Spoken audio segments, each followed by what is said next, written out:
Good morning, Raiders. I'm Christian Sanchez. And I'm Amaya Mejia, and welcome to the October edition of Raider305. Make sure to strap in because today we'll be your guides through the creative side of our community.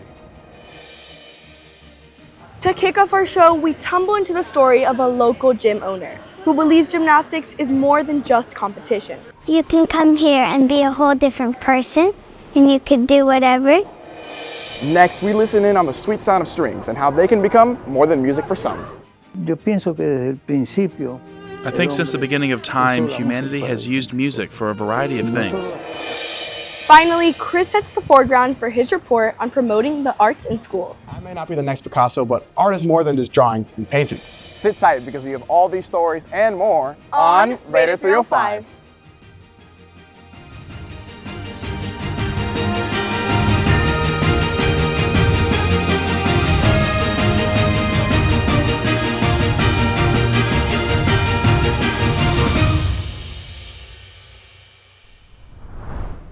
Chris, just up the road from our campus, there's a gym that offers a unique approach to gymnastics. That's right, Amaya. For this next story, we'll meet owner Stacy Sherrill and learn more about her gym, Imagination. Sophia Franco has the story. 1, 2, 3, 4. Meet Stacy, founder of Gymaginations, a place that she says helps her in more ways than one. I wanted to offer low-cost classes to kids, make it affordable, make it fun, make it technically correct, but not make it competitive. Founded in 2003 with a focus on not competitive, this gym has been her escape from the tumbles that sometimes come with the sport. I'm a survivor of sexual and physical abuse, so I was seeing signs of what those upper-level gymnasts were showing, and it didn't feel safe for me, and that was one of the biggest reasons that I left competitive gymnastics. Beyond the escape her gym provides, it's also a place that helps Stacy manage a part of her that's felt different her entire life. I had spent 44 years of my life trying to adapt to a neurotypical world that I was neurodiverse. I worked with kids that were on the spectrum. I had tried to incorporate them into my programming way before I ever knew I was neurodiverse. Gymnastics was one of the few ways that helped me regulate emotionally before we actually knew what autism was.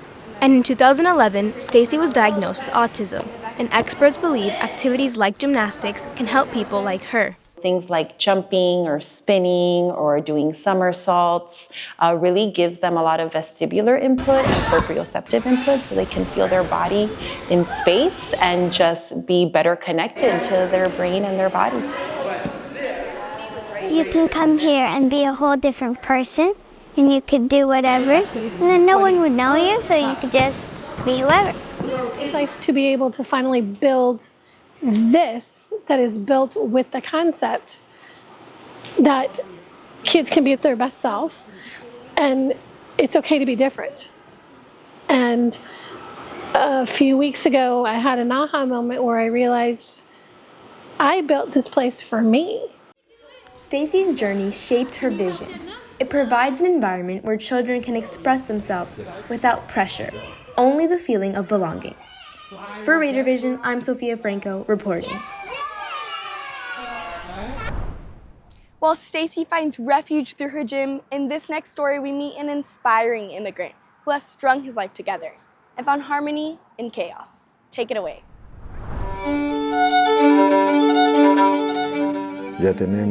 We have about 750 to 760 clients, and they don't come back very often because I repair their instruments in a way that they don't need to come back. Well, this shop is sort of a reflection of my workshop in my workplace in Chile. When we lived there, the country was in an ideal state. Good people, people with compassion. It is a life, or it was, a peaceful and wonderful life. But the chaos implemented in Chile today is not because of the Chileans, but because of the same charity and generosity of the Chileans. Bad people have come. And for me as an immigrant, in comparison to Chile, the economic costs of living in the United States are infinitely greater to the profits that we earned to live a good life in our country.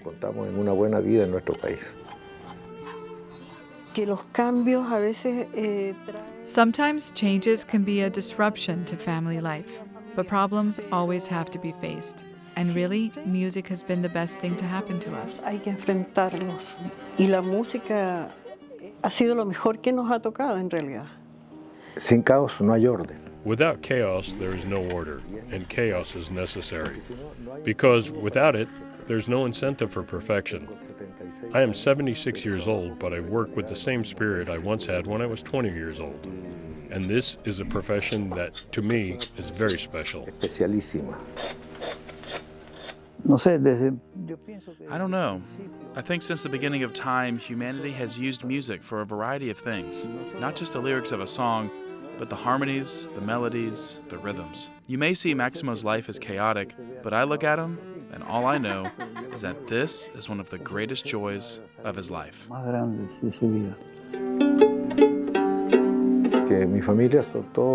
My family, more than anything, are people devoted to the world of mathematics. But my instinct since childhood has been my passion for music, and listening to opera on Sundays after Mass, and that chaos had something that is fundamental for me to live. Al ser vivo.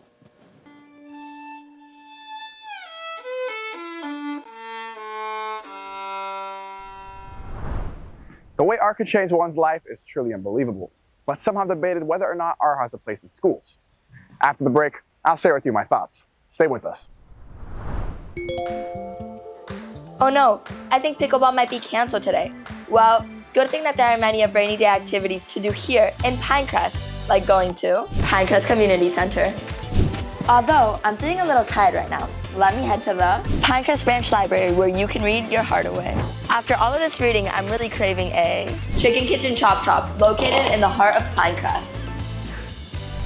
Pinecrest, the neighborhood that fulfills all of your cravings no matter the weather. And finally, to close our show, we paint the picture on the importance of art education in schools. Chris Sanchez tells us more. All right, a little darker, more yellow here. All right, third. All right, I may not be the next Picasso, but art is more than just drawing and painting.